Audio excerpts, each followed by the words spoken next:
और वो सही ट्रैक पर रहे। लेकिन शिवसेना से इस तरह की हरकत होगी, ये बड़े ही शौक की बात है। ऑफ कोर्स इसमें 2-3 लोग इन्वॉल्व हैं, शायद उदय ठाकरे जी भी इन चीज़ों को ओवरलुक कर रहे हैं या गलती कर रहे हैं। मैं होप करता हूँ कि पार्टियां इस तरह बर्बाद नहीं होती, इनमें समझदार लोग ज़रूर होंगे। और ख़ास तौर पर इस लेवल की इंसल्ट जो है वो अनएक्सेप्टेबल है, अनएक्सेप्टेबल है। भारत का अपना इमेज इससे ख़राब होता है। अगरचे इसमें भारत की सेंटर सरकार या भारत की सेंटर कुव्वतें कुछ नहीं कर रही, बल्कि वो उस इमेज को बहाल करने के लिए फुल सिक्योरिटी दे रही हैं। लेकिन बाहर जब हम कनाडा अमेरिका में बैठ के देखते हैं तो इसमें यहाँ पे रहते हुए जो आम आदमी है, कैनेडियन अमेरिकन, उसको तो ये बात समझ नहीं आती कि अंदर की एक पॉलिटिकल रिफ्ट है जो जिसकी वजह से ये हो रहा है। हक की बात की कंगना ने, एक जेन्युइन मसला था उस पे इन्होंने ये जो शिवसेना की सरकार है वो कंगना के ख़िलाफ़ हो गई। तो जाहिर है बीजेपी को उनको सपोर्ट तो करना था, इसलिए कि सिक्योरिटी फराहम करनी थी। वो सिटीजन्स हैं, अच्छी बात कर रही हैं। अच्छा, ये तो मुझे वहाँ पे नहीं थी भारत में। ताहिर भाई, जो अभी इन्होंने ट्वीट में भी जिक्र किया और अभी हमने बात भी की पीओके की, और इन्होंने साथ में तालिबानाइजेशन की भी बात की और उसको रिलेट किया। मैं ये समझता हूँ कि जो पीओके में या पाकिस्तान में जो होता है कि जब कोई बात करता है और उस बात को जब कोई रिपोर्ट करता है, ये बड़ा इंपॉर्टेंट पॉइंट है। बात तो सभी करते हैं, लेकिन उस बात को मीडिया में रिपोर्ट करना भी एक बड़ी बहादुरी और जिगर की बात होती है। तो उसमें जब आपने अर्नब और अर्नब की टीम ने इसमें जाकर बात की, रिपोर्टिंग की, तो उनके रिपोर्टर्स को भी अरेस्ट किया गया, उनको जेल में डाला गया। ये तो खैर भारत है, तो भारत में तो इतनी जिसे कहते हैं कि जुल्म नहीं हो रहा कि लोगों को गायब ही कर दिया जाए और उनको मार के फेंक दिया। तो उन्होंने उनको जेल में डाल दिया, उनको कहीं नॉर्दर्न एरिया की जो है वो टूरिज्म के लिए तो नहीं भेजा, शुमाली इलाका जात के लिए, लेकिन जेल में डाल दिया। तो शायद ये वो रेलेवेंस बन रहा है कि जब जब हक की बात करोगे तो आपको उठा के बंद कर दिया जाएगा, जब जब आप सही को सच दिखाओगे तो आपको बंद कर दिया जाएगा। एक तो ये हो गया पहलू।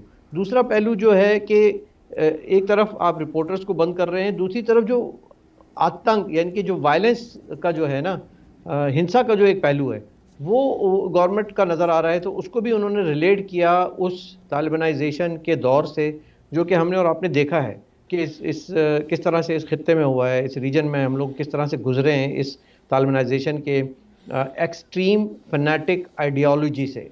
तो वो जो एक्सट्रीम फैनेटिक सोच, रवैये और एक्शन हमने देखे, और ख़ास तौर पे जो आपने देखा होगा ना, बुरखे में औरतों को कोड़े मारे जाते थे, पत्थरों से संसार किया जाता था, और उनको उन पे तालीम की पाबंदियां थीं, उनको बोलने का जो है हक़ नहीं दिया जाता था। ये सारी चीज़ें जब अब हम देखते हैं तो तालिबानाइजेशन और ये आज का महाराष्ट्र में होने वाला कंगना के साथ रवैया, जब इसको जोड़ते हैं तो वो एक, जिसे कहते हैं ना, फ्रस्ट्रेटेड कंगना की ट्वीट फिर ऐसी ही आनी चाहिए थी, और मैं समझता हूँ ये जस्टिफाइड है। बिल्कुल आप दुरुस्त कह रहे हैं, चूँकि सूरत हाल ग्राउंड पे अब ऐसी ही कर दी है। और मैं बार बार कह रहा हूँ कि मेरे लिए शॉकिंग है, फ्रस्ट्रेशन की इंतहा है कि मैं एक्सपेक्ट ही नहीं करता था कि शिवसेना अपने इस चूचू मुरब्बा कोलिशन में जाके इस लेवल पे ये कार्रवाई करेगी। मैं अभी भी उम्मीद करता हूँ कि वो अपने रिविज़िट करें, चूँकि Shiv Sena I don't think so कि वो इस तरह की उनकी फ़िलासफ़ी बाल ठाकरे साहब के ज़माने में हुआ करती थी। वो जेंडर इक्वालिटी के कायल थे, वो उन्होंने माफिया का मुकाबला किया और बड़े ही जैसे कहते हैं डठाई के साथ उन्होंने चीज़ों को काबू में लाए, और शिवसेना की बहुत कंट्रीब्यूशन रही है। लेकिन इस लेवल पे शिवसेना को ले आएंगी उनके साथ मिलने वाली पार्टियां, ये नहीं मैं सोच सकता था।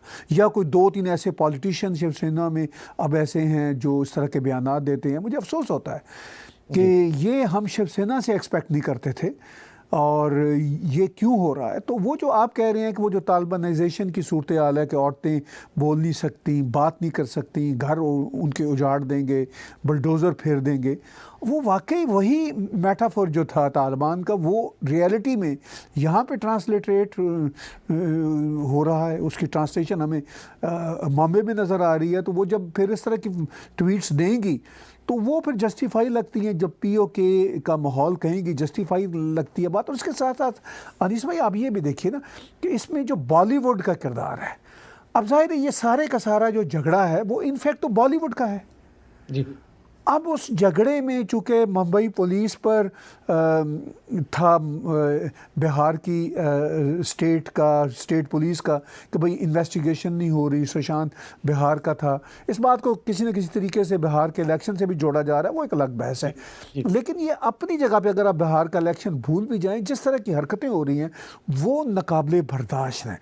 और सबसे अहम बात मैं इस तरफ आना चाहता हूँ, बॉलीवुड जो है अनीस भाई, वो इस मामले में जो बॉलीवुड के नामवर लोग हैं वो सामने नहीं आ रहे, वो आएंगे भी नहीं, वो जो बॉलीवुड का किरदार अदा कर रहे हैं और उनके अपने मफादात पर जो एक तरह से ठेस लगी हुई है, और वो जिनके हाथ में था सब कुछ, जो किसी को कुछ नहीं समझते थे, ये जो सेलिब्रिटीज़ हैं, चाहे बड़े बड़े डायरेक्टर हों, चाहे बड़े बड़े अदाकार हों, इनको ये भूल जाता था कि ये सेलिब्रिटीज़ आवाम की वजह से हैं, ये आवाम को इंसान ही नहीं समझते थे।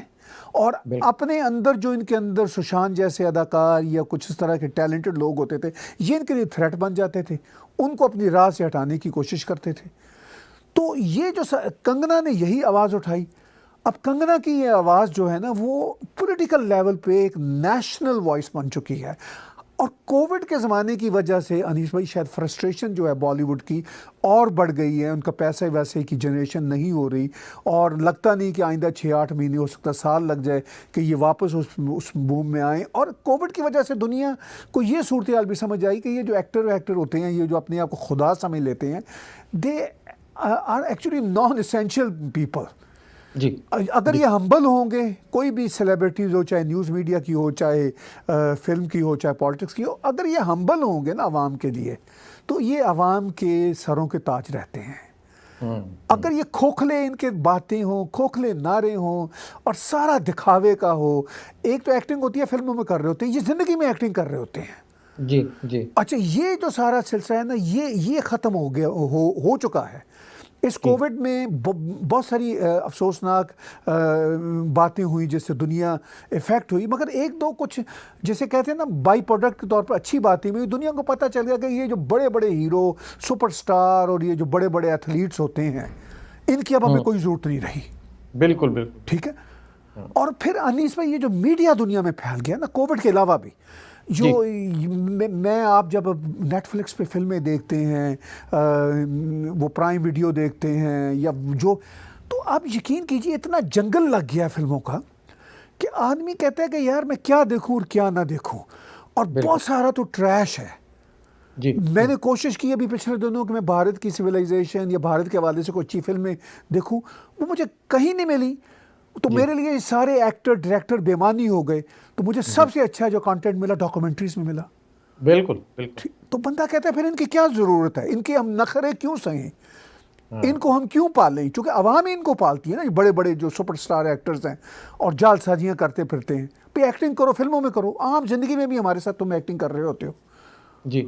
और ये एक्टिंग के साथ साथ जो आपने देखा ना कि मैंने जैसे कहा कि ये एक्टिंग करते करते इतने बड़े भगवान और खुदा बन जाते हैं कि फिर उसके बाद इनके नज़दीक जो हर दूसरा थ्रेड जो है, क्योंकि इनसिक्योरिटी बहुत है ना, ये पैसे का मामला है, तो इनसिक्योरिटीज़ इतनी है कि उसके बाद ये लोग अपने राह से हटाने के लिए हर वो हथकंडा इस्तेमाल करते हैं। और चूँकि ये बड़े बड़े सारे एक ही क्लब के मेंबर हैं, चाहे वो सरकार हो, चाहे वो अदाकार हो, चाहे वो हदायतकार हो, डायरेक्टर हो, कि वो एक ही क्लब में बैठते हैं, एक ही क्लब के मेंबर होते हैं, और वो बर्दाश्त नहीं करते कि कोई उनको चैलेंज कर सके। आज के दौर में कंगना ने चैलेंज किया, उसने देखा कि एक सुशांत सिंह राजपूत के साथ ज़्यादती हुई, उसको उसके केस को उठाया, और उठाने के बाद शायद ये मामला इतना नहीं फैलता जितना आज ये इनकी इस रेजिस्टेंस की वजह से ये बात यहाँ तक पहुँच गई है कि अब भारत का बच्चा बच्चा सवाल करने पे उठ गया है कि कौन है ये असल मुजरिम इसके पीछे, और कौन कौन से किरदार ऐसे हैं जिन्होंने इस जुल्म में जो है इसको साथ दिया है, और उन सब को उसके अंजाम तक पहुंचाने के लिए यही आवाज़ बुलंद हो रही है कंगना की